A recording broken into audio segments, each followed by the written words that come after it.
ఇంత కష్టపడి నిలబడినందుకు మీకు కృతజ్ఞతలు. మన ప్రగాఢ సంతాపాన్ని మన ప్రవీణ్ గారికి తెలియజేస్తున్నాము. ఇప్పుడు శవ పంచాయతీ వారి యొక్క రక్త బంధువు అయిన అన్నయ్య గారు స్టేట్మెంట్ ఇచ్చారు కాబట్టి శవ పంచాయతీ పోలీసు డిపార్ట్మెంట్ వారు ఖచ్చితంగా తీసుకుంటారు. పొద్దున్న ఆ శవ పంచాయతీ అయిపోయిన వెంటనే మన సూపరింటెండెంట్ గారు సిఎస్ఆర్ఎంఓ గారు ఖచ్చితంగా ఒక డాక్టర్ గారు వేసి పిఎంఓ ఇచ్చి మనకు పిఎంఓ చేయించి ఏమి జరిగిందో అని పోలీసు వారికి రిపోర్ట్ ఇస్తారు. ఇది రూల్ బేస్డ్, అందుకని మనం అర్థం చేసుకుందాము. Thank you.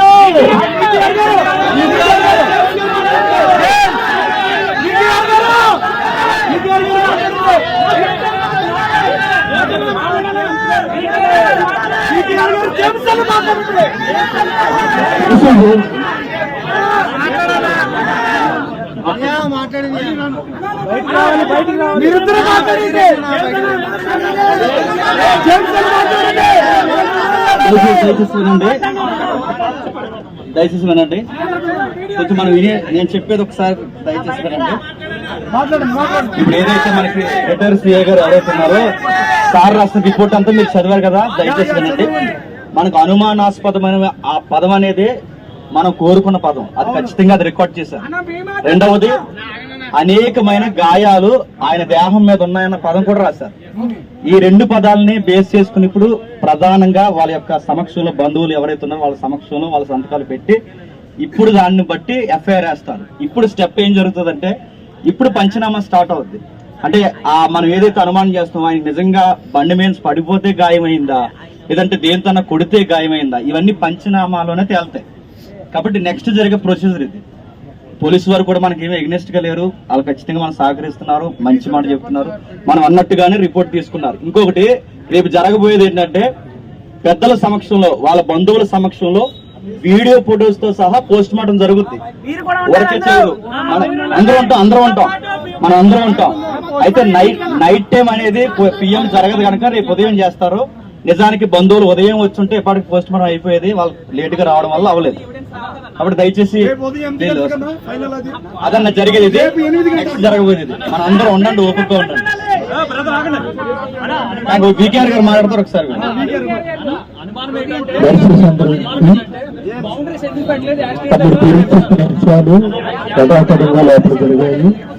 రాసిన కాబట్టి ఇప్పుడు మనమంతా ఏం చేద్దామంటే, మన రాజమండ్రి తూర్పు గోదావరి జిల్లా పాస్టర్ పెద్దలు, ఏఐసిసి పెద్దలు రేపు ఉదయం జరగబోయే పోస్ట్ మార్టం దగ్గర వాళ్ళు ఖచ్చితంగా లోకల్ నాయకులు ఉంటారు. ఇప్పుడు మనందరూ ఎక్కడ వాళ్ళెక్కడ ప్రశాంతంగా మన ఇళ్ళకు చేరుకుందాం. రేపు పోస్ట్ మార్టం అయిన తర్వాత మీకు అప్డేట్ ఇవ్వబడుతుంది. సోషల్ మీడియా వేదికగా కానీ పాస్టర్స్ గ్రూప్ లో కూడా అప్డేట్ ఇవ్వబడుతుంది.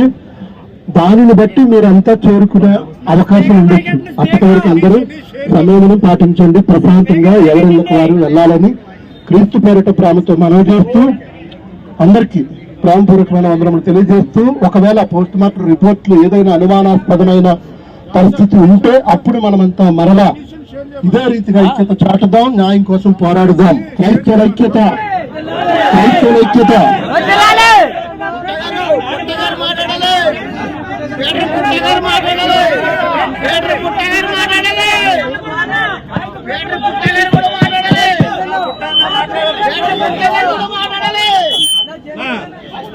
క్రైస్తవుల ఐక్యత, క్రైస్తవుల ఐక్యత, క్రైస్తవుల ఐక్యత. నిజంగా క్రైస్తవ వీరులుగా వచ్చినటువంటి మీ అందరి డిమాండ్ ప్రకారంగా ఇప్పటి వరకు పిటిషన్ ఇవ్వలేదు వాళ్ళు. ఇప్పుడు పిటిషన్ ఇచ్చారు. ఇప్పటి వరకు పిఎం అవదన్నారు. పిఎం మార్నింగ్ చేయడానికి మన డిమాండ్స్ అన్ని కూడా కంప్లీట్ అయ్యాయి. కాబట్టి అందరూ కూడా ఈ రోజు ఈ కార్యక్రమానికి సహకరించిన ప్రతి ఒక్కరికి వందనాలండి.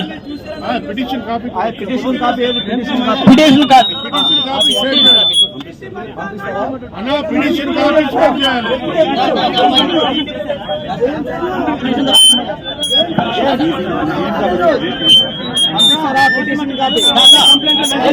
లైవ్ అంటే నీకు చూడడానికి ఇవ్వరు, టీమ్ ఆఫ్ డాక్టర్స్ ఉంటారు.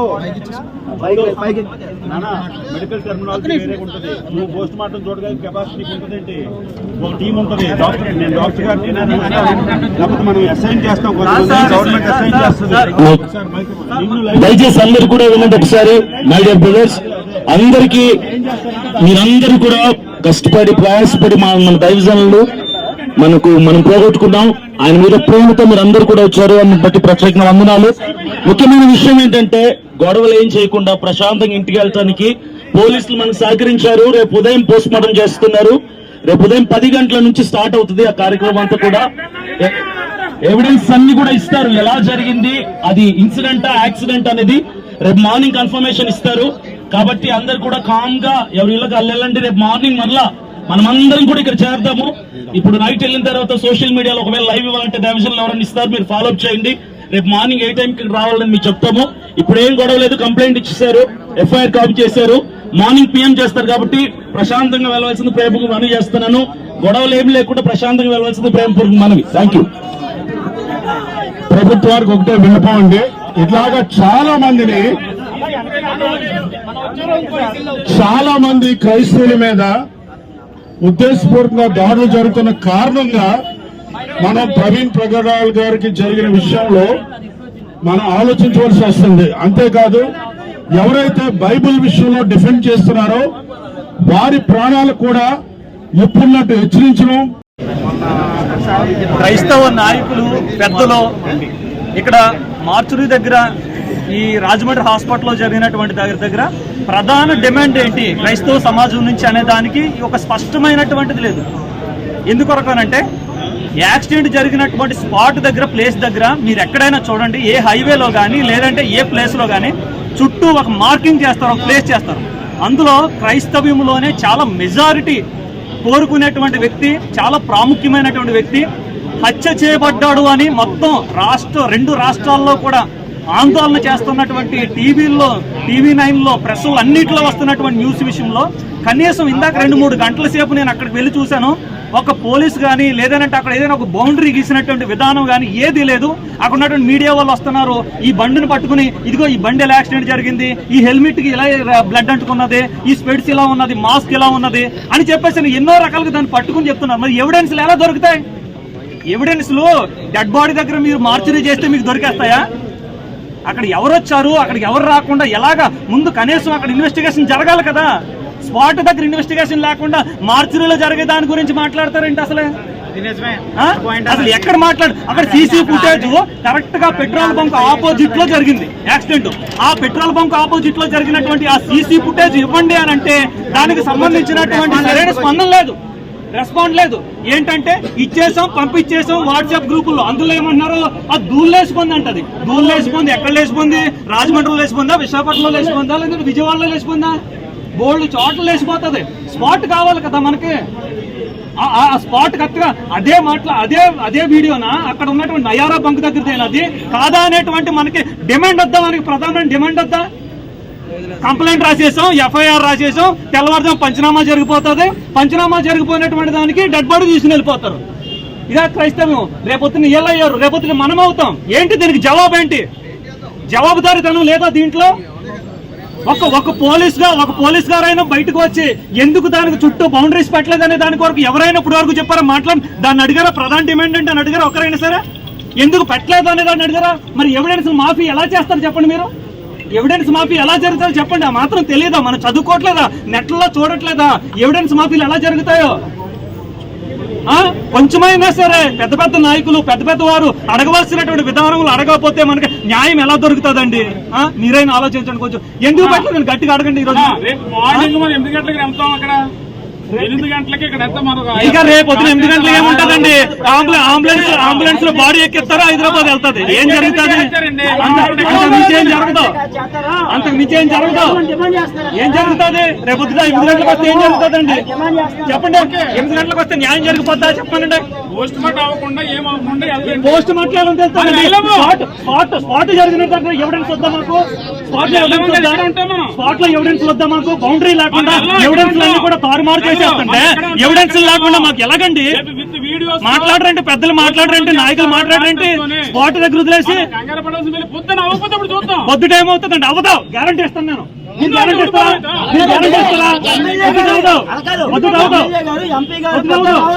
ప్రభుత్వం తరపున వచ్చి 90% యాక్సిడెంట్ అని చెప్పి స్టేట్మెంట్ వెళ్ళిపోయింది న్యూస్ లోనే. ఎవరైనా మాట్లాడాలంటే న్యూస్ ఛానల్ వెళ్ళవలసింది వెళ్ళిపోయింది. ఒక పక్క నుంచి ఎవిడెన్స్ సరిపోతుందంతా పోయింది. ఎవిడెన్స్ దగ్గర ఒక రకమైనటువంటి సేఫ్టీ లేదు. అక్కడ ఎవరో ఒక కనీసం ఒక కానిస్టేబుల్ గారు కూడా లేరు. ఉన్నారని చెప్పాలి. నేనుండగా 1000 మంది వచ్చారు ప్రజలు. నేనుండగా 1000 మంది వచ్చారు. ఒక్క పోలీసు లేడండి అక్కడ. ఒక్క పోలీసు గారు లేరు అక్కడ. మరి ఎలా జరుగుతుందండి న్యాయం? పోస్ట్ మార్టం దగ్గర నువ్వు వెళ్ళిపోయి నిలబడితే నీకేం తెలుస్తుంది? మెడికల్లో కోస్తారు. తెలీదా మాత్రం మెడికల్ గురించి? పలానా చోట యాక్సిడెంట్ అయింది, తగిలింది అంటారు. ఏం తెలుస్తుంది నీకు వీడియోలోని? అడగండి, సరిగ్గా డిమాండ్ చేయండి. సరే డిమాండ్ లేకుండా వెళ్ళిపోతే మన క్రైస్తవ నాయకుల్లో ఐక్యత లేదు. ఉదయం చెప్పిన వాళ్ళు అందరూ వెళ్ళిపోయారు.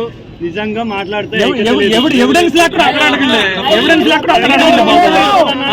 ఇప్పుడు కాదండి బ్రదర్ ఇప్పుడు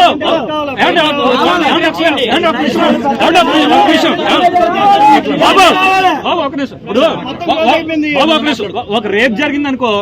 రేప్ జరిగినటువంటి గదిలో అక్కడ ఉన్నటువంటి సీరం మొత్తం అంతా బ్లడ్ మొత్తం ఎవిడెన్స్ బాడీ క్లాత్ అన్ని తీసుకుంటారు కదా?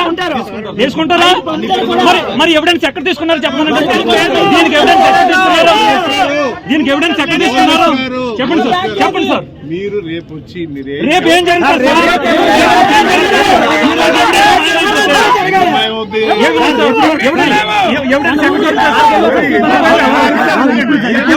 ఉండదు కదా సార్.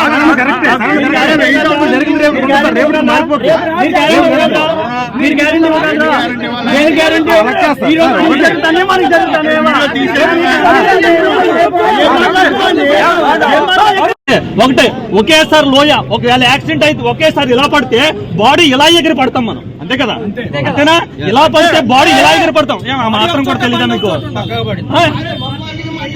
ఎక్కడ ఎవరు చేసి పంటలు చేసేసి బండి మీద పడేసాడు అని అడగడం లేదు మనకి. ఎందుకంటే రేపొద్దు తెల్లవారు ఏం జరుగుతుందండి? బాడీ తీసిన హైదరాబాద్ వెళ్తారు.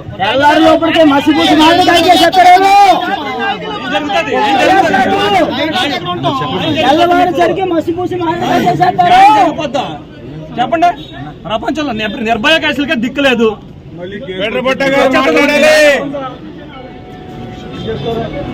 జరిగిన తర్వాత అసలు ఒక పోలీస్ కూడా